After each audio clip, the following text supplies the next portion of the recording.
Assalomu alaykum, yaxshimisizlar? Bugun sizlar bilan ko'pchilikni nazaridan qochgan, lekin hamma uchun juda ham kerak bo'lgan qalqonsimon bez haqida gaplashamiz. Check up qilish haqida masalan ko'p videolar qilyapman, lekin check upni birinchi bo'lib qalqonsimon bezdan boshlaymiz. Ko'p muammolar shu yerga bog'liq desam, ko'pchilik hayron bo'lyapti. Hattoki qalqonsimon bezi, ya'ni xalq tilida buqoq deydi. Aslida buqoq bu kasallikning nomi. Qalqonsimon bezni ham o'zingizda ko'radimi?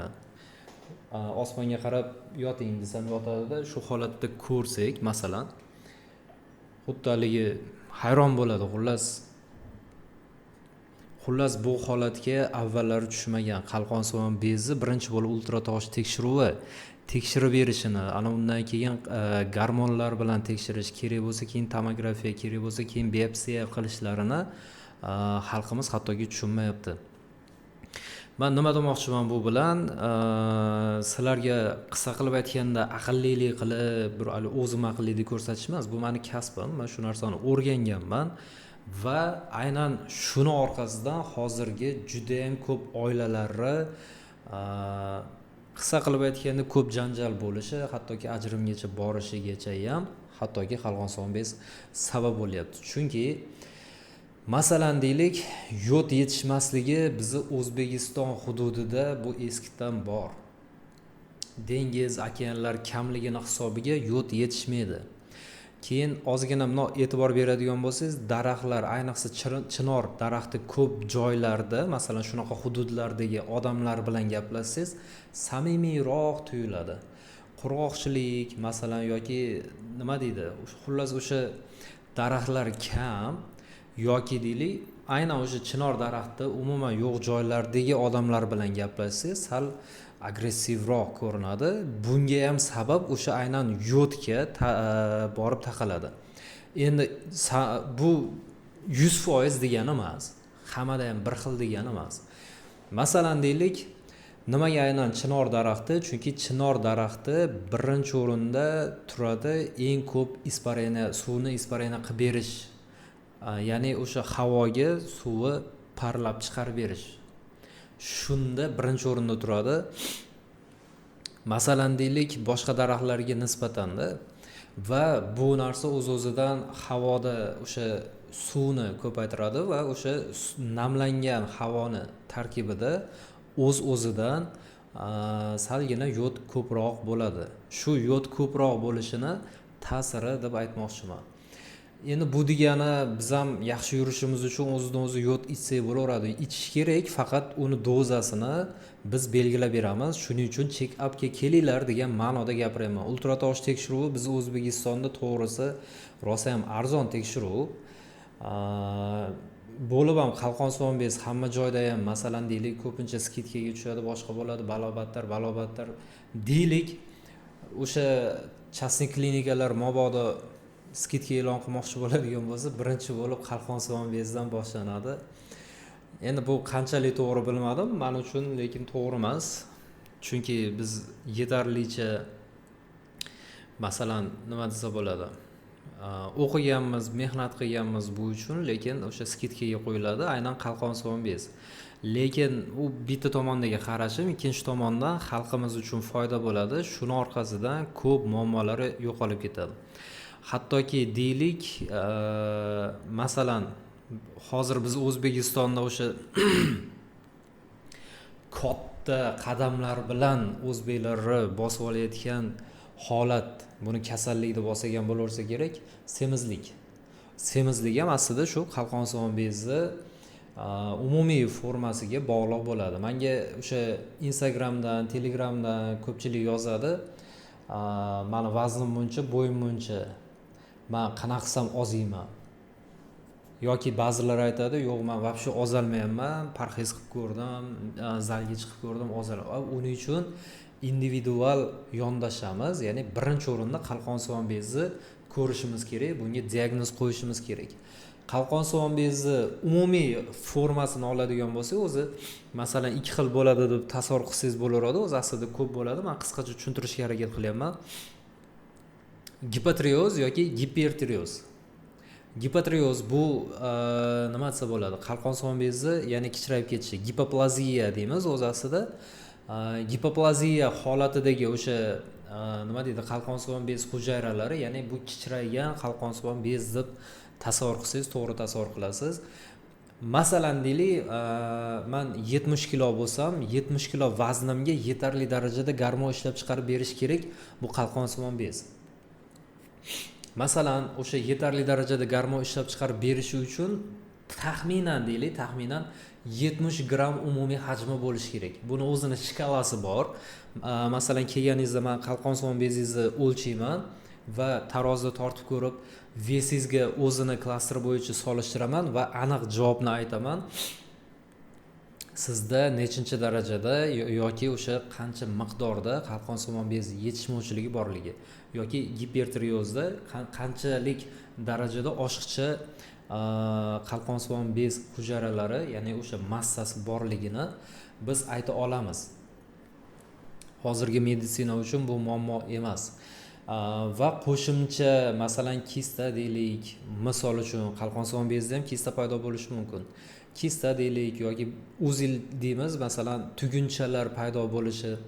Agar unaqa holatlar ko'radigan bo'lsak, qo'shimchasiga masalan analizlari bor, TTG, T3, T4 va hokazo o'shalarga topshirtirib, qaysinga podozreniya qilinayotgan bo'lsa, imенно o'shanga topshirtirib va unga qarab turib biz lecheniyani yozsak bo'ladi.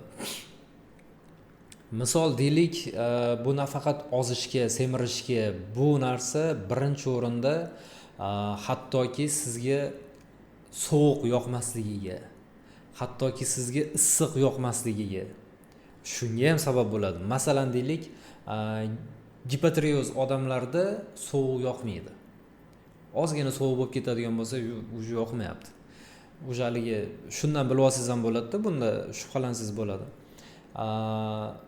Deylik gipertireoz holatida bu nimaga olib keladi? Ozgina issiqqa yuragi behalovat bo'lib ketadi, yoqmaydi. Bu ham agar tushunayotgan bo'lsangiz, nimagadir olib borib uradi. O'zi organizm, butun organizmimiz zanjir, bir boshdan bir-biriga qarab ishlaydi. Hammasi bittasi tortsa, hammasi tortish kerak. Xuddi shunaqa narsa. Ya'ni o'zi chuqurroq tushuntiradigan bo'lsam, masalan, gipotireoz odamlarda, endi bemor demaylik, odamlarda oshiqcha vazn paydo bo'ladi va o'sha oshiqcha vaznning hisobiga nima desa bo'ladi, umumiy organizm shunga qarab ishlaydi va u odamlarga aslida oshiqcha sovuq yoqmaydi, sovuqdan qochadigan bo'ladi. Gipertireoz odamlar naborot bo'ladi, arvo bo'ladi, ozg'in, oshiqcha ozib ketgan bo'ladi, ya'ni normadagi ozg'inlik emas, oshiqcha ozib ketgan bo'ladi. Masalan, muskul massasi yo'q, yog' massasi kam, misol uchun, shu odamlarda o'zi bularda aslida issiq yoqmaydi. Haligi sovuqdan sovqotishi mumkin, u sovuq yoqmasligi emasda, sovuqdan sovqotishi mumkin, lekin chidashi mumkin-da, lekin issiq joyga kiradigan bo'lsa, o'zi tura olmaydi. Xuddi haligi saunaga kirsa, uzoq o'tira olmaydigan. Umuman kirdim, masalan bizning og'aynilarimizda bo'lgan, e'tibor berganmiz, saunaga bir marta kiradida, bo'ldi, qaytib kirmaydi. Aniq gipertireoz bor o'sha odamda. Misol deb aytayman. Endi bu aslida ham taxmin, lekin misol deb aytayman sizlarga tushuntirish uchun. Xullas, shunaqa yuragi behalovat bo'lib ketadi-da, issiqdan qochadi. Misol, xullas terlash, deylik, yurak o'ynashi, bular ham o'sha gipertireozga borib taqaladi. Masalan deylik, gipotireozdagi juda ko'p holatlardan biri masalan qabziyatga ham sabab bo'lishi mumkin bu holat. Gipertireozda ham qisman olib keladi, qabziyatga ham sababi bor, ta'sir bor. Sababi bu qalqonsimon bez bizni organizmimizdagi hamma garmon ishlab chiqaruvchi bezlarni shohi hisoblanadi, ya'ni boshlig'i hisoblanadi. Aynan o'sha boshliq qanday ishlashiga qarab turib, boshqa garmon chiqaruvchi bezlarimiz ham shunga qarab ishlaydi. Endi bu degani masalan hattoki ichaklardan o'sha sizni tanangizga borib so'riladigan vitaminlar, ya'ni metabolizm deymiz, masalan vitamin almashinuviga ham o'z aslida birinchi bo'lib qalqonsimon bez ta'sir ko'rsatadi. Hattoki eng muhim narsalardan bittasi reproduktiv holatlarimizga ham eng nima deydi ta'sir ko'rsatuvchi birinchi qadamlardan o'sha qalqonsimon bez deb olamiz. Ya'ni masalan deylik, ko'p hayz ko'rish ayollarda bo'ladi. O'zi aslida ginekologga boradi, tapra tupur strelkali doridan tortib vushi gormonlargacha olishadi. Tavsiya qilmayman. Birinchi bo'lib endokrinolog o'ziga borasizmi yoki o'ziga to'g'ridan to'g'ri kelsangiz ham ultratovush tekshiruvi shifokorlari nimaga kelding sen meni kasalim emasdan demaydi hech kim. Bo'lib ham chastni klinikadagilar. Nima demoqchiman? Bu bir tomoni kulgili gapirganim bilan bir tomoni to'g'ri ma'noda qalqonsimon bezingizda muammo borligi aniq. Ishoning, aniq. Shuni ko'ramiz, davolaymiz yoki o'sha kerakli doktorga yo'naltirib beramiz, ya'ni endokrinologga va borasiz, davolanasiz, yaxshi bo'lib ketasiz va biz o'shandan xursandmiz. Aytaymanki, o'zi javonaqa qimmat emas. Ultratovush tekshiruvda ishlab turib, "Vau, biz ali pul uchun, vau, undan ko'ra ko'proq biz savob uchun ishlaymiz." To'g'risi ham. Xullas, demoqchi bo'lganim, reproduktiv holatga erkaklarga jinsiy quvvatni pasayib ketishi, umuman yosh oilalarda farzand ko'ra olmaslikkacha ham sabab bo'ladi. Masalan deylik, ba'zi odamlardan eshitganmiz, urologga bordim, sekspatologga bordim, baloga bordim, battarga bordim, ginekologga tinmasdan qatnatdi, masalan haligi turmush o'rtog'ini foyda bo'lmadi, oxiri o'sha bitta doktor shunaqa lecheniya qilib bergan, shu bilan yaxshi bo'lgan, arzimagan tabletkalar, ya'ni qalqonsimon bezni davolagan, shu bilan keyin natija bo'lgan, lecheniya bo'lgan. Bu hozirgi meditsinaning katta sirlaridan bittasi. O'shaning uchun aytib o'tib ketaman. Keyin ko'p eshitganman, shaxsan men ko'p eshitganman. Homilador bo'lmayotgan oilaga masalan yong'oqni olib, suvga aralashtirib, pishmagan xom yong'oqni olib, suvga aralashtirib, qanaqadir moylarga, yog'larga aralashtirib, uni qanchadir dimlab, xullas deylik shunaqa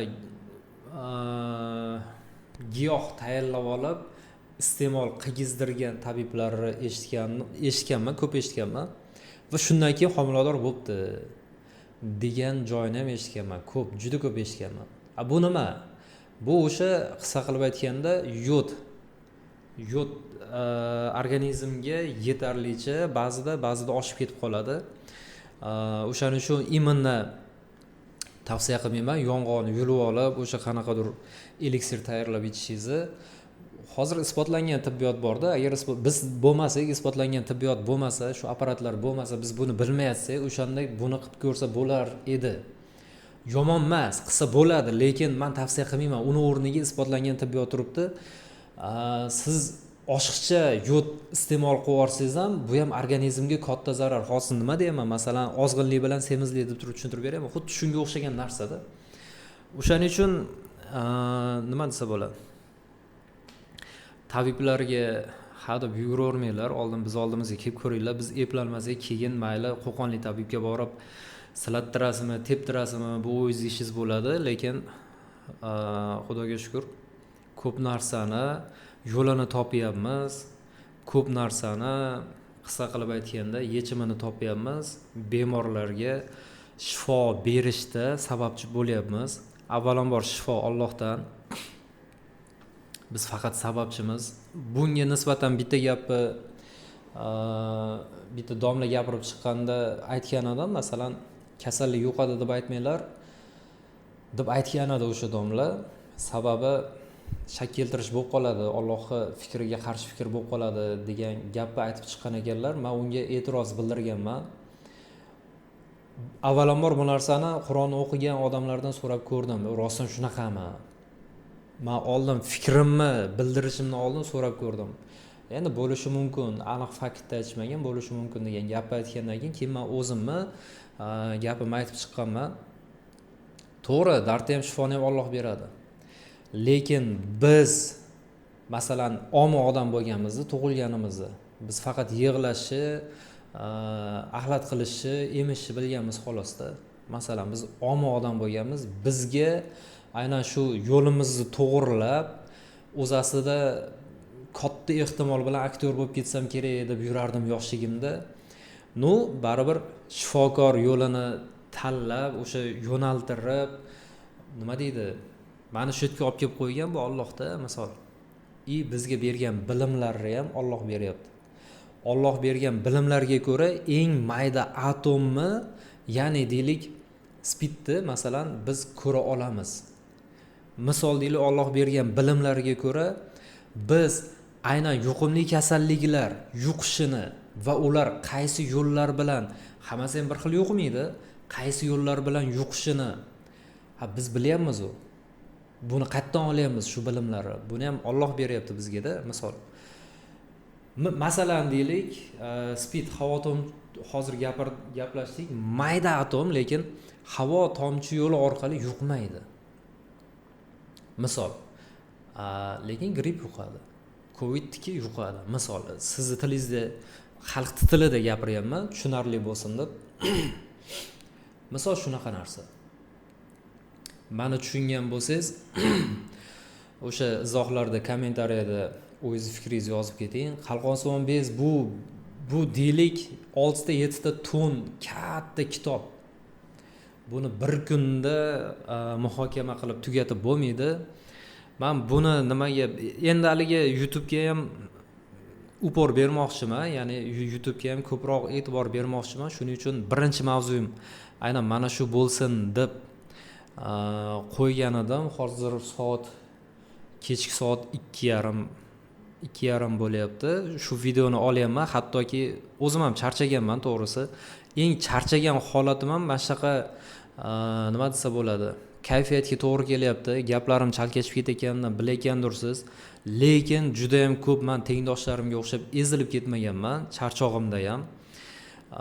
Xotira susayishi bo'ladi charchoqda. Endi 32 yoshman. Aynan shuning uchun shtativimni svetini ham, lampasini ham yoqmayman. Bu ham esimdan chiqibdi. Tapir-tupir videoni olib ketaverman. Endi tan olib aytayapman-da. Bizga nima deb o'ylamang, chunki buni olib kelib bog'layapman. Ya'ni meni tengdoshlarim o'ziga e'tibor bermasdan hozir qarib ketishyapti. Ularga rahmim keladi. Ko'pchiligiga aytaman, davay, harakat qil, davolan, tuzal, yaxshi yasha deyman, lekin ko'pchiligi baribir o'zbekchilik qiladi, o'zbekchilik qilib qochaveradi. Qachonki keyin borib, nima deydi, infarkt o'tkazgandan keyin, insult o'tkazgandan keyin kelishadi, keyin ana aytganimizni qilishadi. Ya'ni borib devorga bosh bir marta urilib olish kerak ko'pchilikni tushunish uchun. Afsus, shuni oldini olishga mana hozir mana shu video ham bitta qadam bo'ladi, yordam bo'ladi. Tinimsiz yana gapiramiz. O'zimni masalan yaqin o'rtoqlarimdan bittasi, mana 32 yosh. Bugun bo'layotgan hodisa, trombas ichib yuribman o'rtoq deyapti. Hey. Siz shunchaki zalga chiqing, siz nima maqsadda ichyapsiz o'zi trombas? Qonim qo'yilib ketibdi. Qon qo'yilib ketganiga harakati kam odamlar trombas ichsin, xo'p. Mayli. Misol. Lekin o'shanda ham trombas emas. Aspirinni to'rdan birini, bitta tabletkasini bo'lib, choretasini, ya'ni to'rdan birini ichishni tavsiya qilaman. U ham yosh kattalarda yoki harakat cheklangan odamlarda. U yosh, menga o'xshab yosh. Men ham o'zim yosh bo'ladi tutaman, yoshman. Shunaqa tutish kerak o'zi aslida ham. Deylik, ozgina zanimatsiya, sport, to'g'ri ovqatlanish va to'g'ri xayollar. Shuni o'zi deylik, sog'lom yashashga, qon qo'yilmasdan yashashga yetadi. Masalan deylik, o'zi aslida 45 yoshdan keyin ayollarda klimaks boshlanadi. Xuddi shunga o'xshagan moddalar, umuman o'sha organizm almashinuvi deylik. Bu erkaklarda ham bo'ladi. O'shaning uchun umumiy tavsiya beramiz. 45 yoshdan keyin rosa ham erinadigan bo'lsangiz, o'sha aspirinni to'rdan birini ichib yursangiz, o'shanda ham trombas emas. To'g'ri, dozasi past boshqa, lekin u trombotsitlarni qisqa qilib aytganda yopishib qolishini oldini oladigan tabletka. Deyarli funksiyalari bir xil, lekin deylik aspirinni past dozasi qilishimiz uchun aynan deylik 4dan 1ni ichishni tavsiya qilamiz. Xullas o'zini shunday oqlagan trombazga nisbatan aspirin